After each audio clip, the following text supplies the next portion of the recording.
Thank you, Mr. Speaker. Before I speak on this bill, I just wanted to remind the Honourable AG when he said that I have friends in the administration. Yes, I do have friends in a lot of places, but not where he assumes I have friends. And I know some friends use my name to curry favours against others with him, so maybe I should say that as well. Mr. Speaker, as I said before we went for lunch break, I think the bill could have been presented on Monday. That would have given us a bit of time. So I find this a bit devious in terms of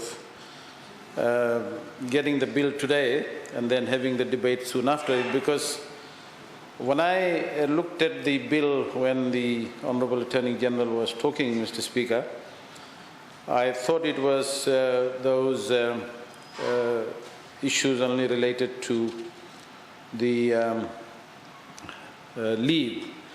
But I, Mr. Speaker, have some serious questions to ask because I believe, first of all, I think this idea of act of God, I know it's a legal term, which can be used to kind of excuse performance under whatever the contract is. But I'm not sure whether COVID-19 pandemic could be attributed to act of God. Because there are, Australia moved a motion in the WHO for investigation, and there are a lot of issues there, so I'm not sure whether the idea of act of God in this bill is the correct one. I know in legal terms, the term force majeure is used in contracts, and that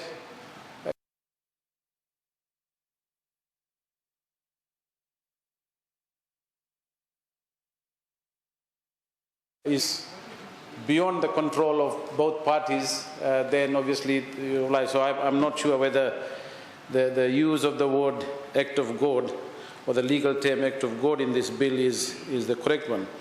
Now, the question I want to ask, Mr. Speaker, but before that, this bill, Mr. Speaker, is another example of the continuation from the COVID response budget, which actually put the burden, which actually asks the employers and the employees, Mr. Speaker, to endure the burden. For example, apart from the $40 million that the Honourable AG just pointed out for unemployment benefits, in fact, if you look at that $40 million, as I said this morning, the reduction in the employer contribution or the government contribution to the civil service, Mr. Speaker, by 5%, and if you work that out on the basis of the total salaries and wages bill for all the government workers, then the workers, the civil servants, are actually contributing roughly more than that $40 million to the government coffers, in other words, in terms of saving. So already the civil servants, in my view, have contributed to the government support to the COVID response. Additionally, Mr. Speaker, a lot of these workers who have been laid off have been using their FNPF. Of course, government is topping up for those who have very low balances. But what I want to ask the government is, where is the government? Where is the budget that we can source to help some of these entities directly, including businesses? And I think government doesn't have that space. And this is what, Mr. Speaker, I was always saying to government, to the Honourable Minister of Economy, let's leave some physical space when we have the rainy day, like what we have now. And I agree with him with all the explanations he's given about the impact of COVID on the economy. Absolutely correct. We have disruptions to almost everything from supply chains to tourism to businesses locally to, so, I understand that. And many employers, he's right, are not able, if you don't have business, if you're not making any money, you can't pay rent, you can't pay employees. That's what it is. But Mr. Speaker, it's absolutely vital, in this kind of crisis, when people can't help themselves, it's a government. But what we see so far is the people are actually helping themselves in many ways, Mr. Speaker, by sacrificing their savings, their leave, their FNPF. That's what the point I'm trying to make. So government needs to, and I hope when they get the next budget, that there would be something very, very comprehensive and something which is reasonable in amount and the breadth and scope that is going to help the vulnerable, especially the workers in this country, for a long period of time, because this crisis is going to be a long haul, Mr. Speaker.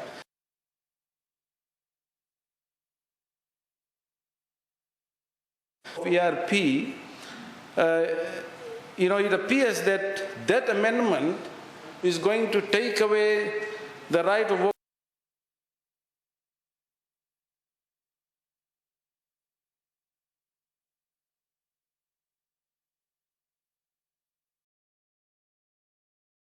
workers to redundancy of 1 week for each year of service. And I'm not sure whether that amendment can be used by those, especially those employers associated, redundancy packages and all that. So I'm worried about those workers who could fall under this amendment, and employers will use the opportunity. Again, Mr. Speaker, the employers can abuse this amendment if we are not careful. The other point that I want to make, or the other question that the Honourable Attorney General might want to address in his response, Mr. Speaker, is, what guarantee or what measures are there that others who are not involved directly in terms of employing people can use this idea of act of God to ensure that they do not provide the service, they do not act in a way that is contrary to what they are required to do. So, Mr. Speaker, I mean, very important for us to have this clarification. First, I think whether using the term act of God is right, because act of God, to my understanding as a layman, Mr. Speaker, is to do with natural disasters, floods, earthquakes, tsunamis, volcanoes, etc. It's like Mother Nature's wrath on people and countries. So whether putting that as an act of God, because I can't remember, if you look at pandemics in the past, I don't think they were all categorized as acts of God. So again, it's something that the Attorney General would like to explain, Mr. Speaker. The option that the government has taken, to me, from what I see in the amendment on this bill, and the question is again whether employers who are not governed by collective agreement will be able to summarily dismiss workers.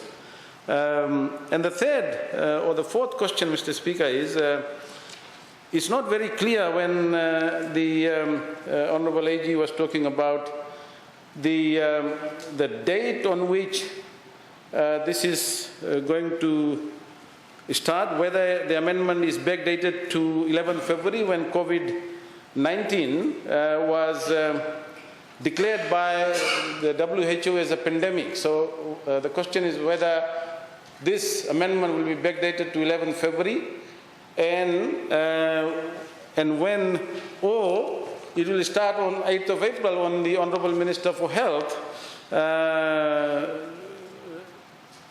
pass those health regulations in respect of restriction on that. And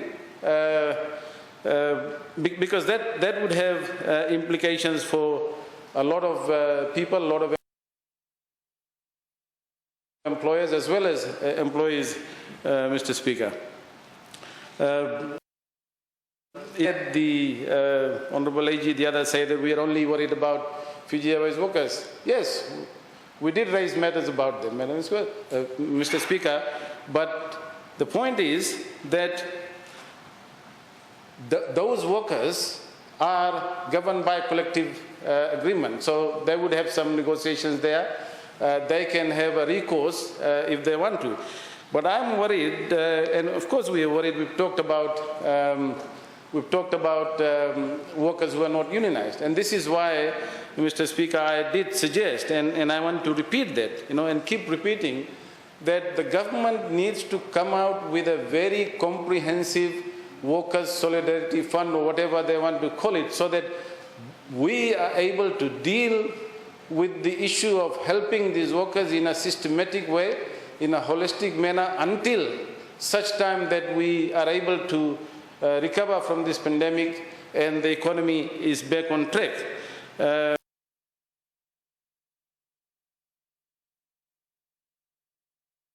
And it is a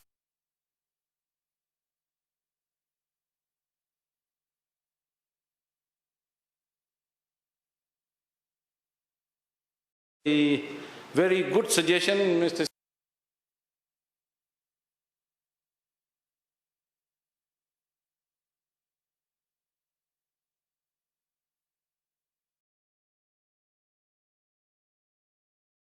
Speaker. That will be a specific, targeted effort where the government would allocate money after the workers of this country. Those are some of the more imaginative, innovative things that this government should be thinking about, not this cosmetic thing about helping the employers through taking away a few days of leave that workers will have. So, Mr. Speaker, again, I would say that the government needs to look at this carefully, this legislation, the definition of the Act of God, the amendment to Section 24, and ensure that this is not misused, or this doesn't become a vehicle through which employers can dismiss workers without any benefit to them.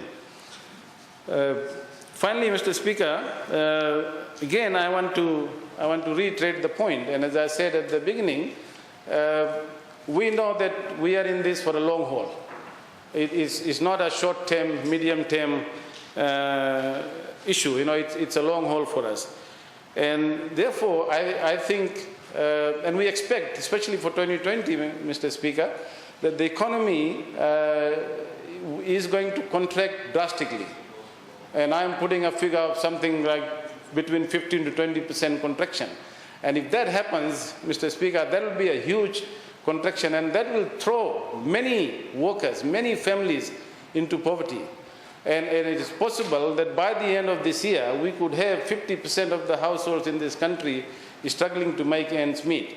So we need to ensure that we have a very comprehensive, targeted package that we need to help the workers. This bill, as I said, Mr. Speaker, is not going to address those big issues. It might give some employers, a little bit of out of the reduction in the leave that they have to pay for workers, but it is not going to solve the big impending crisis on our hand, which is thousands of workers unemployed, without income, struggling to make ends meet in this environment. So from that point of view, Mr. Speaker, and until we get a very clear explanation on Section 24, we are not ready to support this bill Mr. Speaker. Thank you. I thank the Honourable Biman Prasad for his contribution to the debate. I give the floor to the Honourable Minister Osamani. You have the floor. Thank you, Mr. Speaker, sir. And I rise to support the bill that's before the House. I think